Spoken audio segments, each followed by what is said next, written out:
राजस्व एवं भूमि सुधार मंत्री ने लंबित आवेदनों की संख्या पर जताई नाराजगी। अधिकारियों को दिए सख्त निर्देश, 15 दिनों के भीतर लंबित मामलों का करें निपटारा। डिप्टी सीएम अंचल कार्यालयों और थानों की कड़ी निगरानी के दिए सख्त निर्देश। मंत्री ने कहा, लापरवाही बर्दाश्त नहीं की जाएगी। सबसे कमजोर प्रदर्शन करने वाले अंचल कार्यालय की जांच के दिए आदेश। बिहार में सिंचाई प्रणाली होगी अत्याधुनिक, बाढ़ का खतरा होगा कम। राज्य के लगभग सभी जिले होंगे लाभान्वित। कई जिलों में 22 मई तक मौसम अस्थिर बने रहने की संभावना। मौसम विभाग ने वज्रपात, आंधी और बारिश को लेकर अलर्ट किया जारी। सुपौल, किशनगंज, पूर्णिया में ऑरेंज अलर्ट जारी। कॉलेजों में लॉटरी पद्धति से होगी प्रधानाचार्यों की नियुक्ति और पदस्थापन। अब कुलपति पदस्थापन में नहीं कर सकेंगे मनमानी। इस प्रक्रिया की होगी वीडियो रिकॉर्डिंग। डीएसएलआर कैमरे को टक्कर देते हैं ये टॉप 5 स्मार्टफोन। प्रीमियम स्मार्टफोन से नहीं महसूस होगी डीएसएलआर की कमी। प्रोफेशनल फोटोग्राफर्स की पसंद है ये स्मार्टफोन। सम्मान की जंग में भिड़ेगी सीएसके और Rajasthan Royals. Head to head record में चेन्नई का पलड़ा भारी। अरुण जेटली स्टेडियम में खेला जाएगा आज यह मुकाबला। तो ये थी आज की टॉप हेडलाइंस। सभी डीएम को लैंड म्यूटेशन के लंबित मामलों के निष्पादन के मिले निर्देश। राजस्व एवं भूमि सुधार मंत्री संजय सरावगी ने मुंगेर में आयोजित समीक्षा बैठक में लैंड म्यूटेशन के लंबित आवेदनों की संख्या पर नाराजगी जताई। उन्होंने कहा कि कुछ प्रखंडों में निष्पादन की स्थिति बेहद खराब है और संबंधित अधिकारियों को 15 दिनों के भीतर लंबित आवेदनों का निष्पादन सुनिश्चित करने का निर्देश दिया। मंत्री ने डीएम से सभी अंचलाधिकारियों के साथ नियमित समीक्षा करने और कार्यालयों का औचक निरीक्षण करने को कहा। उन्होंने यह भी निर्देश दिया कि आवेदनों को रिजेक्ट करने से पहले आवेदकों से संपर्क कर त्रुटियां सुधारने का अवसर दिया जाए। बैठक में लगान वसूली, म्यूटेशन प्लस और बसेरा 2 अभियान सहित अन्य मुद्दों पर भी चर्चा हुई।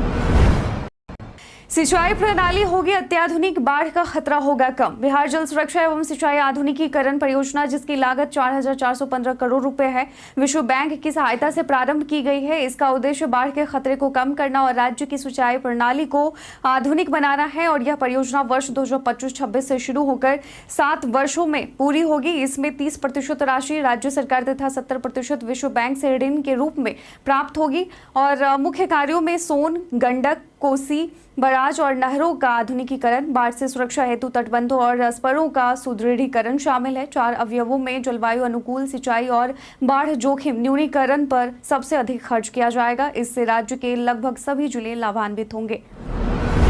HAI में डिप्टी मैनेजर पदों पर भर्ती के लिए आवेदन जारी। National highway authority of India ने डिप्टी मैनेजर के 60 पदों पर सीधी भर्ती निकाली है। खास बात यह है कि इसमें न कोई लिखित परीक्षा होगी और न ही इंटरव्यू। चयन लेवल गेट 2025 स्कोर के आधार पर यहां पर होगा। आवेदन प्रक्रिया 10 मई 2025 से शुरू हो चुकी है और अंतिम तिथि 9 जून 2025 है। आवेदन के लिए मान्यता प्राप्त संस्थान से सिविल इंजीनियरिंग में BE या BTech की डिग्री और गेट 2025 सिविल का वैध स्कोर अनिवार्य है। अधिकतम आयु 30 वर्ष रखी गई है, जिसमें आरक्षित वर्गों को नियमानुसार छूट भी मिलेगी। इच्छुक उम्मीदवार NHAI.org के वेबसाइट पर जाकर ऑनलाइन आवेदन कर सकते हैं।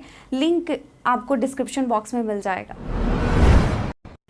पाटलिपुत्र यूनिवर्सिटी में स्नातक प्रवेश के लिए जल्द करें आवेदन। पाटलिपुत्र विश्वविद्यालय में स्नातक नियमित सत्र 2025-29 के लिए नामांकन का समय समाप्त होने में महज 3 दिन शेष है और ऑनलाइन आवेदन करने की अंतिम तिथि 22 मई है। अब तक 58,432 विद्यार्थियों ने आवेदन किया है। नामांकन पूरी तरह केंद्रीयकृत होगा और मेधा सूची विश्वविद्यालय की ओर से जारी की जाएगी।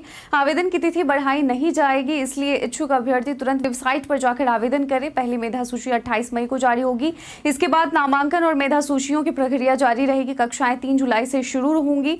रविवार और छुट्टियों में भी नामांकन की सुविधा रहेगी। कोटा बिहार के कई जिलों में 22 मई तक मौसम अस्थिर बना रहेगा। मौसम विभाग ने वज्रपात, आंधी और बारिश को लेकर अलर्ट जारी किया है। मंगलवार यानी आज आंशिक बादल छाए रहेंगे और कुछ स्थानों पर बारिश और ठनका गिरने की संभावना है। 24 जिलों में बारिश और 17 जिलों में तेज हवा जो कि 30 से 60 किलोमीटर प्रति घंटा के साथ ठनका की चेतावनी है। सुपौल, किशनगंज, पूर्णिया आदि में ऑरेंज अलर्ट, जबकि कुछ जिलों में येलो अलर्ट जारी किया गया है। अधिकतम और न्यूनतम तापमान में 1 से 2 डिग्री की गिरावट संभव है। मधेपुरा में सबसे अधिक 14 मिलीमीटर बारिश हुई है, जबकि डेहरी सबसे गर्म और फारबिसगंज सबसे ठंडा रहा।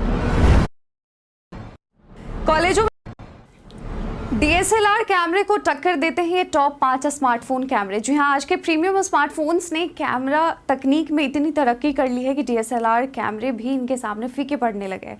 आईफोन 15 प्रो मैक्स में 48 एमपी कैमरा और 5x जूम जैसे प्रो फीचर्स मिलते हैं। वहीं सैमसंग गैलेक्सी S24 अल्ट्रा का 200 एमपी कैमरा 10x जूम के साथ आता है। गूगल पिक्सल 8 प्रो की AI फोटो प्रोसेसिंग और वीवो X100 प्रो के जेस लेंस इसे डीएसएलआर का विकल्प बनाते हैं। शाओमी 14 अल्ट्रा की लीका टेक्नोलॉजी इसे प्रोफेशनल फोटोग्राफर्स की पसंद बनाती है। कीमतें 90,000 से 1,60,000 तक है।